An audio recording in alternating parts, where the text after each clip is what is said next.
CEDAW atau Konvensi Perempuan adalah satu-satunya hukum internasional yang melindungi hak-hak kaum perempuan.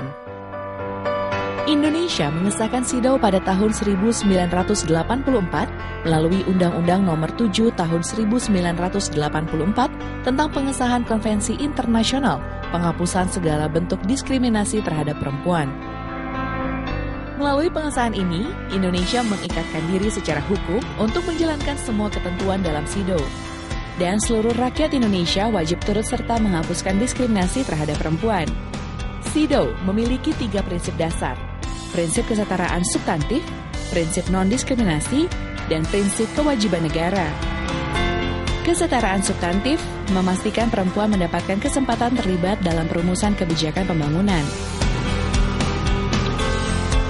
Di tingkat desa di Jawa Barat misalnya, melalui Musrenbangdes atau Musyawarah Perencanaan Pembangunan Desa, kelompok perempuan terlibat aktif dalam merumuskan pembentukan Perda Kibla, peraturan daerah tentang kesehatan ibu, bayi baru lahir, dan anak balita. Di tingkat keluarga pun, keputusan-keputusan penting yang diambil wajib mempertimbangkan pendapat dan menyesuaikan dengan kebutuhan perempuan.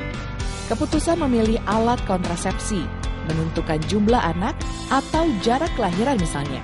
Keputusan semacam ini wajib mempertimbangkan pendapat dan menyesuaikan dengan kebutuhan perempuan.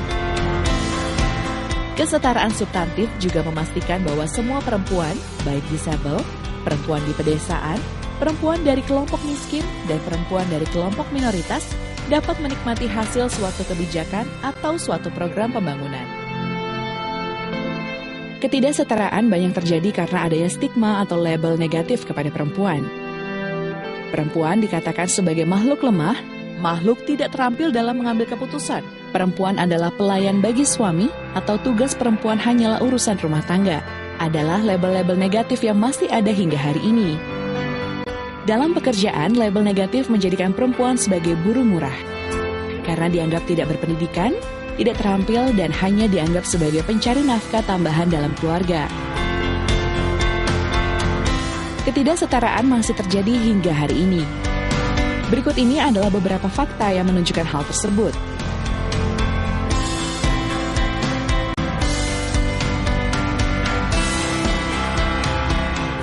Kesetaraan bagi perempuan dapat dilihat melalui 3 pendekatan. Pendekatan formal, pendekatan proteksionis, pendekatan korektif. Pendekatan formal. Pendekatan formal tidak mengakui adanya perbedaan biologis dan memperlakukan semuanya sama. Sebagai contoh, kekerasan seksual yang dialami perempuan. Dalam pendekatan ini, perempuan harus menghadapi sendiri kekerasan seksual yang dialaminya. Pendekatan proteksionis. Pendekatan proteksionis mengakui adanya perbedaan biologis, sehingga perlu perlakuan yang berbeda antara perempuan dan laki-laki.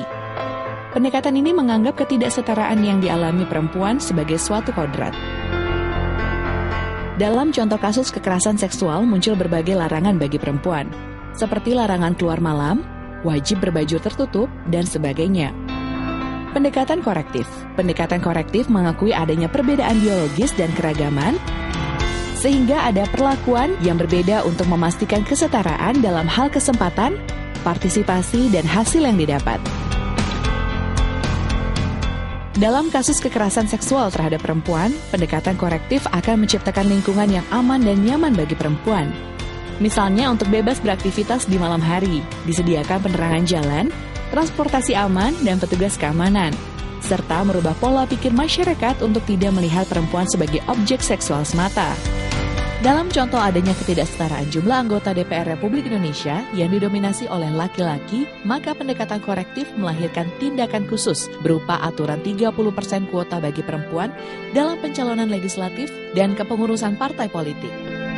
Sementara angka buta huruf yang lebih banyak terjadi pada perempuan, maka pendekatan korektif akan melahirkan tindakan khusus berupa program penghapusan buta huruf yang ditujukan untuk kelompok perempuan.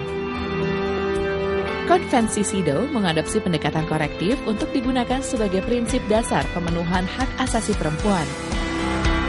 Pendekatan korektif membuka jalan menuju kesetaraan substantif melalui mengakui perbedaan tetapi memastikan adanya kesetaraan. Memastikan berjalannya tanggung jawab bersama untuk menciptakan lingkungan yang menerima kesetaraan. Memastikan terciptanya hukum dan kebijakan yang berperspektif gender. Kesetaraan substantif memastikan perempuan mendapatkan kesetaraan dalam kesempatan, kesetaraan dalam akses, dan kesetaraan dalam menikmati hasil atau mendapatkan manfaat.